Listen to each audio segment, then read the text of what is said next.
Oh, yes! We're back with another G Series 3 Series. This time we're looking at the 320i. The previous generation 320i was, for me, a bit lackluster in the oomph department, and meant the 320d would have been my choice of the two. However, this new G Series now uses the modular B Series engine platform, so let's see if it can cut the mustard. My name's Tom, and you're watching Paragon Cars. Let's go.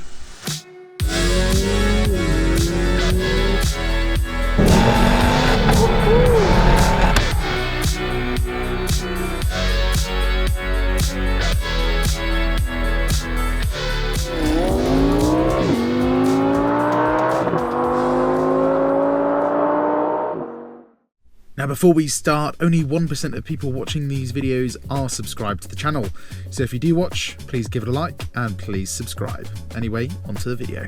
Now, not about the B Series engines. I'm sure you all know of the mighty B58 inline 6 by now, but what about the B48? It's the 2-litre inline 4-cylinder version made using the same architecture. This 320i is at the lower end of the B48 spectrum, so it doesn't get things like a stronger crankshaft, bearings and pistons like the 135i models do, but it does get a bump in torque over the old N20 320i. It's only 30 Nm, but from what I've heard, it makes more of a difference than you'd expect.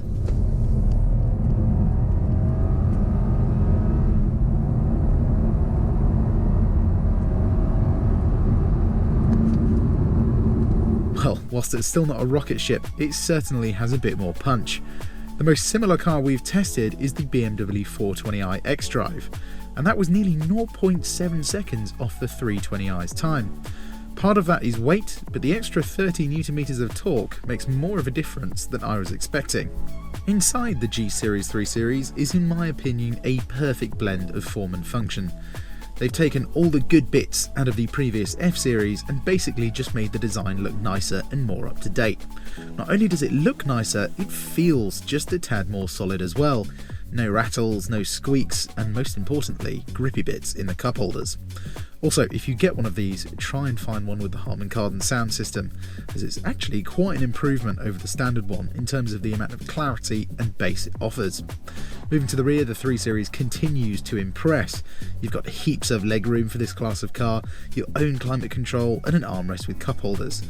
I would be happy spending hours back here, which is more than I can say for some of its rivals. The boot is the same as the previous generation at 480 litres, but with the ability to fold the seats down, you're not really ever going to get caught short after doing a big shop. Anyway, enough waffle. Let's get on the road and see if I rate this B48. I have to say, BMW do a cracking job with these things. Sort of launch. Let's see if we can get to 60 before the corner. You know, you can just gun it straight down smaller roads in this thing. Oh, that heated wheel is nice. Wow. You see that? There was a tiny bit of slip from the rear there. Now then, as you can probably tell, I am not super duper well today. Just got the typical flu, but I'm going to try my best to do a good review. So, starting off round town, what is this 320i like? Well, like the 320d we reviewed a couple of weeks ago, if you want to go and watch that, I will put a link in the top right hand corner. It has fairly stiff suspension, but not overly stiff. This also has adaptive dampers as well, just like that 320d did. And yeah, when you put them in their firmer setting, they are, well, they're overly firm, if I'm honest. So if I put the car into sports now, this will put the dampers into their sportier setting. And even going slowly over speed bumps, it's like driving a brick almost. But yeah, things like steering and throttle weight and brake weight are very nice. It's very easy to modulate everything. Steering's very positive and very sharp. And it's just overall a really pleasant car to be behind the wheel of. Now the difference with this one is I do believe it doesn't have the mild hybrid technology. So you don't get that kind of thing where it's cutting the engine off constantly when you're moving. But it still has start-stop. And unfortunately, when you don't have that mild hybrid technology, it does take a little bit longer to start the engine. Although thankfully they have calibrated it to be just a little bit better. So let me demonstrate that now. So if I just touch the throttle, yeah, it's kind of like, you know, it like 20% better than the older system. Still not perfect though. One thing that is a lot better though is the power delivery. So the torque comes in at the same time, supposedly, but it just feels like so much more torque than the old 320i. Like, even at 1000 RPM, just touch the throttle and the car just picks up pace so much quicker than it used to. It feels like a totally different car. You know, the old 320i wasn't a bad car, but you had to rev it out quite a lot to get any kind of real performance out of it. The thing is, when you did put your foot down, it was slower than the diesel. So it's going to be interesting to see how this new B48 kind of differs from the old one once we get to some B roads. I do love this car though. Everything about it is just bang on. The design looks nice, it's not too techy, it's got loads of space for rear passengers. It's brilliant. One other big disappointment with the older 320i was the economy. So on the motorway, you'd expect a sort of 2-litre petrol to do at least 40 mpg, you know, at least. And unfortunately, it did that, but I had to really drive pretty slow to get that figure. And when you consider the fact a 340i, which is an inline 6 petrol, can do the same figure, it kind of made the 320i a bit of a pointless car. You know, you're sacrificing a lot of power and you're not really saving any money at the petrol station. Now then, in terms of parking, this is, well, the same as the other 3 Series. Nice and small, we've got a reverse camera, all-round parking sensors, and if you were good at parking, which I am not, you would be able to get into the space in one go. Although actually, yes, I can do it. Thankfully, I've got enough steering lock to get into the space. And yeah, it's like that perfect size for city driving. I think the 5 Series is slightly too big, but this is literally à point. Right then, let's see what this is like out of junction. So, come to a stop. Let's get the engine to turn off. Please turn off. Yes, there we go. Wait for the cars to go past. And we'll give it half throttle. Engine comes on in about a second. And yeah, gets up to speed a little bit nicer than the older car does. A bit smoother, feels a bit less strained. Just generally a better calibrated experience. Right, let's reset the trip computer and see if we can beat that 40 mpg figure that we got last time. And as usual, before we get on the motorway, let's whack it into sports, get the traction off, and see if this thing has got enough punch to send us sideways. Okay, into sports. Let's get the traction off as well. Gearbox, into sports, and manual. So we got stiffer suspension, heavy steering, and for some reason it is listening to me. And a manual gearbox. And it's damp today as well, so this is like best possible scenario for having a bit of fun. Foot down. Oh, yes! Yes, finally! That is more like it. That is the BMW I remember. Now, the previous 3 Series didn't quite have enough torque to let you do that. You know, you could like really push it and it would kind of move the rear end a little bit, but this B48 has definitely got more than 300 Newton meters of torque. I'm thinking this is more like 340, maybe even 350, because it feels much punchier. That's made me excited for what's to come later on. Anyway, for now, let's get on the motorway and we'll have a very quick chat about stuff like wind noise, road noise, and then fuel economy. Oh, what a cracking engine. Okay, we are on British motorway. Let's see what this 320i can do. Things like road noise and wind noise are nice and low. They do seem a little bit lower than the previous generation again. It's just like that extra sort of 5%, but it does make a difference. Steering is nice and light and precise. The only thing that you should keep in mind if you're buying one of these or thinking about buying one is the suspension is quite busy even on the motorway. It settles down a bit over bigger bumps, but occasionally you do get a little bit of a jolt into the cabin. And, you know, that's because they want it to handle nicely, but it does have its downsides, even in comfort mode. Right, we've got about 50 miles on the motorway, so I will join you in 15 to 20 minutes and see if this engine is really worth it, or you should go for something like a 340i, or just go with the diesel. That concludes our motorway section then, and look at that, we managed 47.6 miles per gallon, and that's still going up. That was sitting at around 65 to 70 miles an hour as well. So yeah, it is better than the previous Generation 3 series by, you know, like 10-15%. I'm pretty happy with that.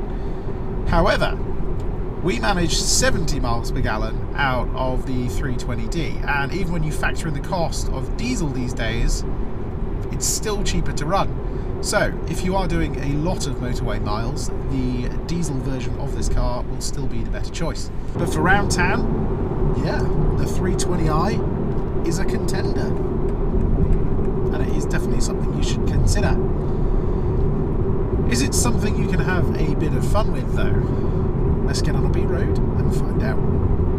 Okay, we're going to start off in the sportiest setting, which gives us firmer dampers, heavier steering, and an increased throttle response.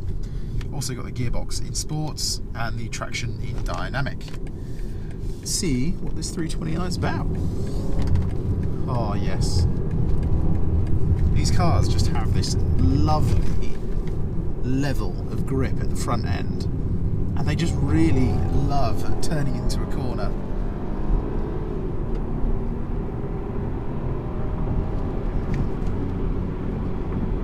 And it's not slow. I mean, at the top end it still dies it down a bit, but lower down it has a really nice punch to it, and you saw there it was enough to just make the rear move around a little bit.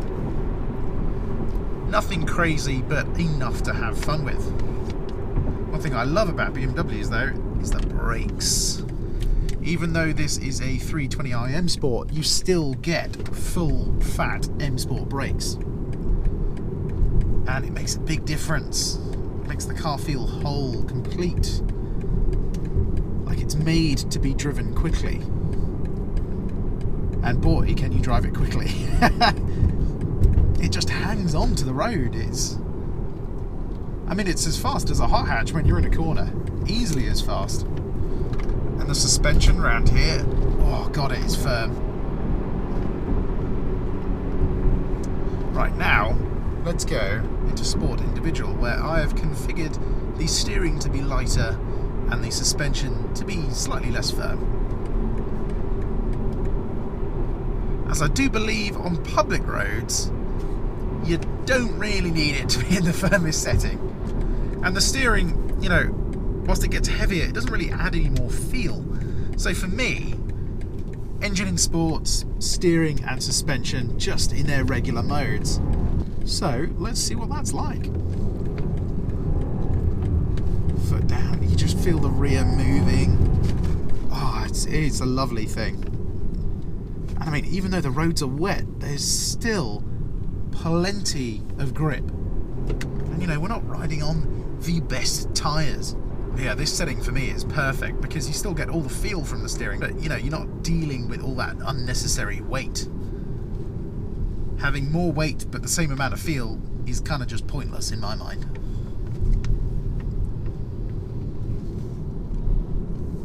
Of course, being a 320i, there's no point doing a sound check as well. You know, it sounds like a regular 2-litre petrol. Nothing super duper special about it.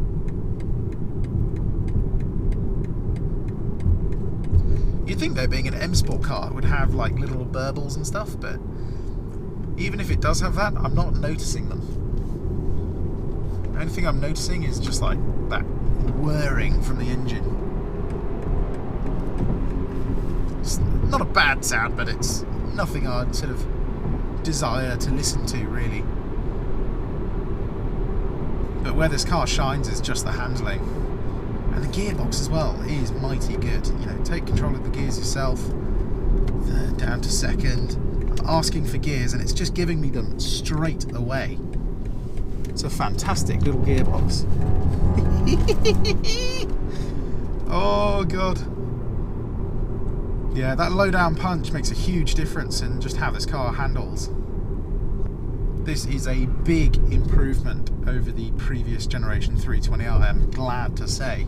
So yeah, if you need an efficient 3 Series that, you know, you have to drive around town a lot, already I'm going to say this is the one you should get. I wouldn't bother with the 330i unless you've got a lot of extra cash to spend. But then if you're doing that, it's kind of like, why not just get the 340i? Because you get X-Drive and that mega B58 inline 6, which just has crazy tuning potential. You know, this I would just keep standard, just enjoy it as it is. I think it's good enough. That low down grunt though, so like 2000 RPM now, put my foot down, and it builds so much quicker than the older car does. I know I'm saying it a lot, but it really is that big of a difference. So if you're thinking of upgrading, don't even question it, just go for it. Right then, down the Little B road. This is where this 3 Series is mighty impressive. Again, leave the suspension in its softer setting. It really doesn't need to be that firm. Oh god, you get a lovely feeling. Just the rear pushing you around the corner. It's a wonderful chassis, this. And you can carry so much speed around the bends. And again, this B48, that torque is really helping here. What a weapon! What a weapon!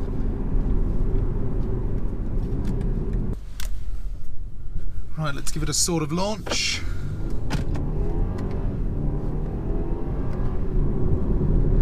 Yeah, defo runs out of puff up in the higher rev range. Oh yes! Dynamic traction control working well there. The thing I love about BMs, they let you have a bit of fun, but they keep you safe at the same time. They don't let you go too crazy.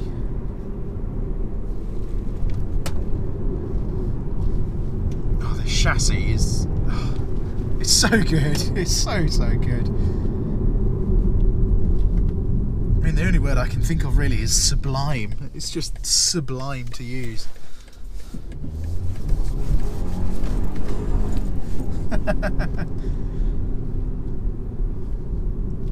Let's take it down here one more time, shall we? Oh, lovely.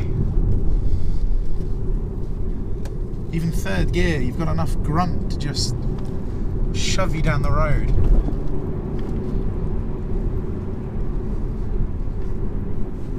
It's good at 8/10, it's good at 10/10. It just doesn't fall apart.